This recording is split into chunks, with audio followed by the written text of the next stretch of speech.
അതിരപ്പള്ളി വനമേഖലയിൽ മസ്തകത്തിൽ മുറിവേറ്റ നിലയിൽ കണ്ടെത്തിയ കാട്ടാനയെ മയക്കുവെടി വെച്ച് ചികിത്സ നൽകി. ഡോക്ടർ അരുൺ സഖറിയുടെ നേതൃത്വത്തിലുള്ള വിദഗ്ധ സംഘമാണ് മയക്കുവെടി വെച്ചത്.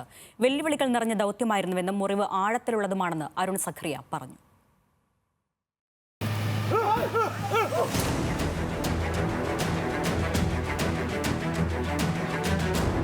രാവിലെ 6:30യോടെ ചാലക്കുടി പുഴയിലെ തുരുത്തിൽ 4 കാട്ടാനക്കൂട്ടത്തെ കാണുകയും 7 മണിയോടെ മസ്തകത്തിൽ മുറിവേറ്റ ആന കൂട്ടത്തിലുണ്ടെന്ന് ഉറപ്പിക്കാൻ കഴിഞ്ഞു.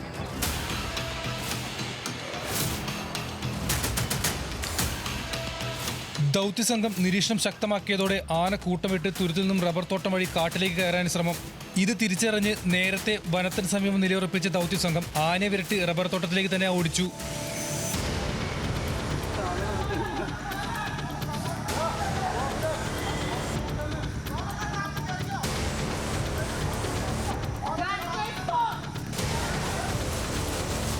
മയക്കുവെടി വെക്കാൻ കഴിയുന്ന ഉചിതമായ സ്ഥലമെത്തിയതോടെ 8:15 അരുൺ സഖറിയുടെ നേതൃത്വത്തിലുള്ള സംഘം ആനയെ ആദ്യം വെടിവെച്ചു.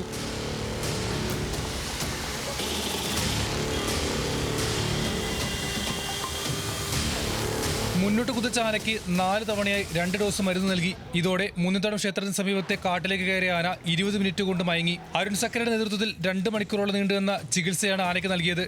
കാട്ടാന തമ്മിലുള്ള ഏറ്റുമുട്ടലിൽ കുത്തേറ്റതാണ് മുറിവിന് കാരണം. ആഴത്തിലുള്ള പ്രധാന മുറിവിൽ വ്രണം നീക്കം ചെയ്ത് മരുന്ന് നൽകി. ആനയ്ക്ക് മയക്കുവെടി വെച്ചതും പാതി മയക്കത്തിലായിരുന്ന ആനയ്ക്ക് ചികിത്സ നൽകിയതും ദുഷ്കരമായ ദൗത്യമായിരുന്നുവെന്ന് അരുൺ സഖറിയ പ്രതികരിച്ചു. കുറച്ച് റിസ്ക്കാണ്, കാരണം നമ്മൾ ഫ്രണ്ടിൽ വെച്ച് ചെയ്യുമ്പോൾ സ്റ്റാൻഡിംഗ് സെറ്റേഷനിൽ വെച്ചിട്ട് നമ്മൾ നിർത്തിയാണ് ചെയ്യുന്നത്. ഫ്രണ്ടിൽ വെച്ച് ചെയ്യുമ്പോൾ അത് വൂണ്ട് കംപ്ലീറ്റ് ഡ്രസ് ചെയ്തു നമ്മൾ സ്കാൻ ചെയ്ത് നോക്കി, വല്ല മെറ്റൽസ് ഉണ്ടോ എന്ന് നോക്കി. നെഗറ്റീവാണ്, ഒന്നുമില്ല. അതിനുശേഷം മുറിവ് നമ്മൾ ഡ്രസ് ചെയ്തു, ആന്റിബയോട്ടിക് കവർ ചെയ്ത് കവറേജ് കൊടുത്തിട്ടുണ്ട്. ബാക്കിയെല്ലാം സപ്പോർട്ടീവ് ട്രീറ്റ്മെന്റും ചെയ്തു, റിവേഴ്സ് ചെയ്തു. വാഴച്ചാൽ ഫോറസ്റ്റ് ഡിവിഷന് കീഴിൽ 50 അംഗ സംഘമാണ് ദൗത്യം പൂർത്തിയാക്കിയത്. മസ്തകത്തിൽ മുറിവേറ്റ ആനയെ ചികിത്സിക്കാൻ 3 ദിവസം നീണ്ട ദൗത്യം ഇവിടെ പൂർത്തിയാവുകയാണ്. ഇനി ആനയുടെ ആരോഗ്യസ്ഥിതി വനപാലകർ നിരീക്ഷിക്കും. ആഴത്തിൽ മുറിവേറ്റ ആനയുടെ തുടർ ചികിത്സയടക്കമുള്ള കാര്യങ്ങൾ അതിനുശേഷമായിരിക്കും നിശ്ചയിക്കുക. ക്യാമറാമാൻ അലോഷിക്കൊപ്പം ആസിഫ് മുഹമ്മദ്, അതിരപ്പള്ളി.